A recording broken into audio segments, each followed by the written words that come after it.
پاکستانی اب سردیوں میں بھی آم کا ذائقہ چکھ سکیں گے۔ جنوبی پنجاب کے شہر لودھرا میں رس بھرے آموں کی نئی قسم 12 ماسی متعارف کرا دی گئی ہے۔ آم کی خاصیت تو یہ ہے کہ آم گرمیوں کا پھل ہے، جتنی گرمی زیادہ پڑے گی اتنا ہی آم اچھا تیار ہوگا، مگر لودھرا کے لوگ پھلوں کے بادشاہ آم کو گرمیوں کے علاوہ اب سردیوں میں بھی کھا سکیں گے۔ رس بھرے پھل کی نئی قسم 12 ماسی نے آم کے شوقین افراد کو حیران کر دیا۔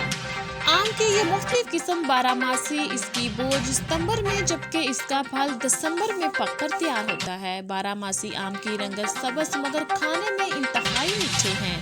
نایاب قسم کی 12 ماسی آم کا ذائقہ لذیذ اور خوشبو بھی دل میں گھر کرنے والی ہے۔ آم کے شوقین افراد اب سارا سال رسیلے اور خوش ذائقہ آم سے لطف اندوز ہو سکیں گے۔ 12 ماسی آم کی قسم کو اگر فروغ دیا جائے تو بہت جلد یہ آم پورے پاکستان میں دستیاب ہوگا۔